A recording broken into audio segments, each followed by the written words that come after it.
जब आता है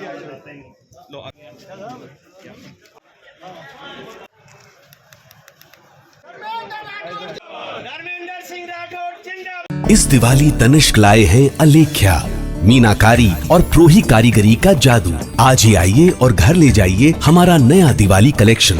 गोल्ड ज्वेलरी की मेकिंग और डायमंड ज्वेलरी की वैल्यू पर अप टू 20% ऑफ के लिए visit Tanishq jewellers, India motor circle, Ajmer. शर्तें लागू। चुनाव में 6 चुनाव कांग्रेस जीती है, बीजेपी केवल 1 चुनाव जीती है।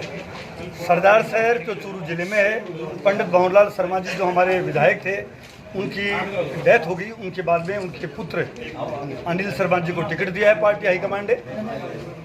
हम कांग्रेस पार्टी न केवल जीतेगी बल्कि एक रिकॉर्ड बनाएगी, क्योंकि ये चुनाव जीतने के बाद आपको ये लग जाएगा कि अशोक गहलोत जी की सरकार ने 4 साल में जनता के हित के, जन कल्याण के फैसले कितने किए।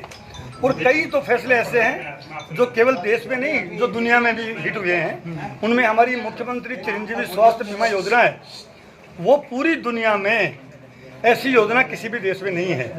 अभी जब प्रधानमंत्री जी मानगढ़ आए बांसवाड़ा जिले में, तब भी हमारे मुख्यमंत्री जी ने उनसे मांग की थी, उनसे आग्रह किया था कि जैसा मॉडल राजस्थान ने हेल्थ सेक्टर में किया है, वैसा मॉडल पूरे देश में उनको लागू करना चाहिए। और दूसरा जो ओल्ड पेंशन स्कीम है, पहला स्टेट राजस्थान है, मॉडल स्टेट बना है, जो कि हिमाचल के चुनाव में भी आपने देखा है और गुजरात के चुनाव में भी देखा है। हिमाचल का चुनाव में तो जो जीत हो रही है कांग्रेस की, उसका मुख्य मुद्दा ही ओल्ड पेंशन स्कीम है। तो ओल्ड पेंशन स्कीम राजस्थान के सरकारी कर्मचारियों को एक सोशल सिक्योरिटी देने के एंगल से हर सरकारों का ये धर्म है कि अपने राज्य के मातहत जो कर्मचारी हैं उनको सुरक्षा भाव पैदा करे। और पेंशन एक ऐसी चीज़ है जो 60 साल के बाद जब रिटायर होता है कर्मचारी अधिकारी, तो उसको लगता है कि मैं मेरे घर जा रहा हूँ तो मुझे जो पेंशन मिलेगी उससे मैं मेरा बाकी बचा ज़िंदगी मैं आराम से सुकून से जी सकूँगा। ये हमारे प्रदेश में अशोक गहलोत जी की सरकार ने किया।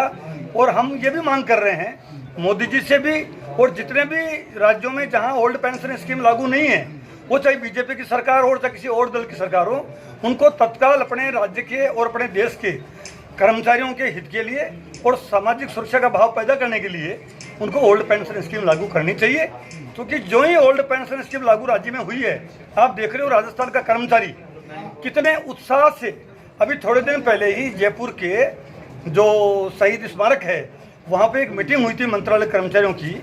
बहुत ही उत्साह, मतलब मैंने मेरे जीवन में ऐसा उत्साह कर्मचारियों में जो इस बार देखने को मिला। मैं कर्मचारी नेता रहा हूँ, हमेशा सरकारों के खिलाफ भी कर्मचारी रहा है। पहली बार आपको लगेगा जो दिख रहा है कि राज्य का कर्मचारी जिसकी संख्या करीब 10 लाख है, राज्य का जो पेंशनधारी है उनकी संख्या करीब 5 लाख है, 15 लाख रिटायर्ड और सेवारत कर्मचारियों ने अशोक गहलोत जी की सरकार के फैसले की भूरी भूरी न केवल प्रशंसा की है, बल्कि वो जानते हैं आपको हर चुनाव में रिजल्ट मिलेगा। ये उपचुनाव में भी आप देखोगे इन सारे फैसलों का असर आएगा। इसलिए हम पूरे ये मानते हैं कि उपचुनाव तो जीतेंगे ही, 2023 का चुनाव भी अशोक गहलोत जी के नेतृत्व में राजस्थान में कांग्रेस की सरकार फिर बनाएंगे।